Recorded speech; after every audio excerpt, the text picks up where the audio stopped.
Konsepsi agama itu kan bisa diuji dalam 3 aspek. Ya kan? Satu aspek ketuhanan, teologinya. Yang kedua aspek ibadah, tata cara dia ibadah. Yang ketiga muamalah, yang mengatur pedoman dalam berinteraksi secara sosial. Yeah. Ya kan? Boleh jadi di aspek yang ketiga, semua menunjuk kepada yang benar. Mengajarkan interaksi yang benar dengan sesama. Yeah. Silahkan Anda cek ya. Pasti semua agama mengatakan harus jujur, nggak boleh mencuri, kan? Nggak boleh berzina dan sebagainya. Jadi kalau ada yang membolehkan berzina, menipu dan sebagainya, dipertanyakan konsepsi keagamaannya. Di aspek yang ketiga ini, secara hukum sosial, semua bisa sepakat. Tapi dikatakan agama harus memenuhi unsur 2 lagi. Konsepsi ibadahnya bagaimana?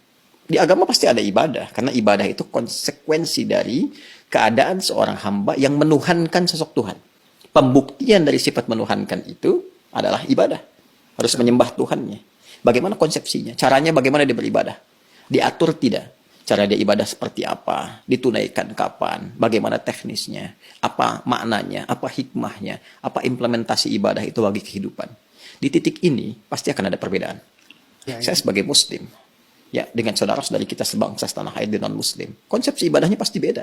Saya di Islam. Kenapa saya meyakini Islam misalnya? Karena konsepsi ibadah saya, ya, yang saya jalani dalam Islam, itu menurut saya yang paling sesuai, paling lengkap, paling akurat, paling rasional. Ya, dari sisi sholatnya misalnya, ibadah pokok itu kan sholat. Waktunya jelas diatur, kapan saya mesti sholat. Panggilannya jelas. Kemudian bagaimana penampilan saya saat akan menunaikan sholat jelas. Apa yang harus saya lakukan sebelum sholat jelas. Sebelum sholat kamu wudhu dulu. Ada langsung firmannya dari Allah, bukan rekayasa manusia, bukan buatan Nabi Muhammad SAW. Kan? Langsung dari Tuhan. Nih, Quran surah ke-5 ayat yang ke-6. Ini cara wudhunya begini, diatur. Diterangkan oleh Rasul. Begini prakteknya. Kemudian sebelum sholat, kenakan pakaian yang terbaik. Bahkan sejak ada panggilan dari masjid, kita dengar. Quran surah ke-7 ayat 31. Ya bani Adam, khudzu zinatakum inda kulli masjid. Kemudian setelah itu diatur bagaimana cara memulai ibadahnya. Dari mulai takbir pembuka sampai dengan salam. Dijelaskan selain cara, maknanya apa. Kenapa tangannya begini. Kenapa bacaannya ini? Artinya apa? Hikmahnya apa? Lalu kaitan dengan implementasi kehidupannya bagaimana? Apa dampak sholat kepada kehidupan? Turun banyak ayat. Inna salata tanha 'anil fahsya'i wal munkar. Quran surah ke-29 ayat ke-45. Nanti sholat ada kaitan dengan ketenangan hati, sholat kunci kebahagiaan, kesuksesan, dan dibuktikan oleh jejak sejarah. Orang-orang dulu ketika dia sholatnya benar, terjadi itu semua. Nah, ini yang menjadikan kita yakin sebagai Muslim memeluk Islam. Bagi penganut agama lain, punya konsepnya sendiri. Kita nggak bisa paksakan semua sama di titik ini dalam konsep keberagamaan. Apalagi kalau sudah masuk ke konsep teologis, ketuhanan. Ya kan? Nah, untuk menentukan agama ini, ya benar sebagai agama, kan mesti punya konsep ketuhanan.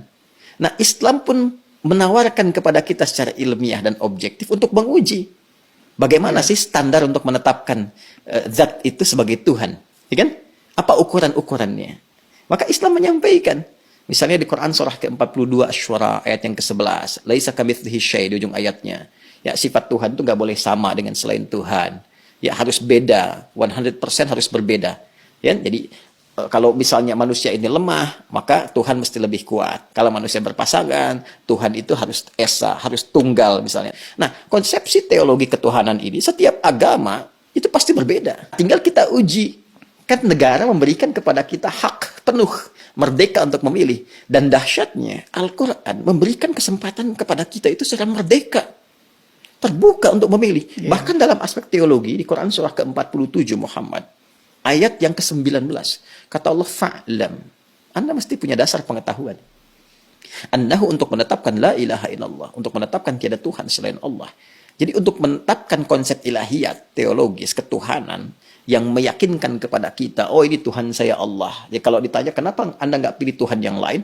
Kata Allah, Anda jangan sekedar bersyahadat, misalnya, mengatakan asyhadu an la ilaha illallah. Itu syarat pertama menjadi Muslim, syahadat. Tapi kalau Anda ingin kuat, ya dengan syahadat itu, dengan keyakinan teologi Anda itu, menuhankan Allah. Ini ilmunya loh. Makanya di Islam ada akidah, ilmu tauhid, fikul akbar. Nah, jadi boleh jadi semua agama itu punya konsepsi yang sama dalam aspek muamalat, interaksi sosial yang membawa norma-norma kehidupan dalam ragam interaksi sosial. Tapi bisa berbeda dalam konsepsi ibadah dan ketuhanan. Dan aspek ketuhanan yang paling pokok. Jadi kalau semua sama, berarti kan mesti ada yang spesial yang beda kan? Melihat yang spesial ini bagi saya, Konsepsi Islam sangat jelas, tidak ambigu. Ya, fa'lam annahu la ilaha illallah. Innani anallahu la ilaha illa ana fa'budni. Ya, saya Allah, kata Allah, nggak ada Tuhan yang dipertuhankan selain saya. Ya, maka sembah saya. Nah, saya mencari, saya membandingkan, melihat dengan keyakinan lain, saya temukan yang paling jelas. Tidak ambigu, tidak susah dipahami sebagai muslim ya. Ya, dan saat yang bersamaan ketika kita meyakini Allah pun sebagai Tuhan, memeluk Islam, beribadah dalam Islam, saat yang bersamaan tetap diminta oleh Al-Quran, la ikraha fid din, gak boleh paksa orang. Indah nggak? Lakum dinukum waliyadin. Hormati keyakinan orang lain.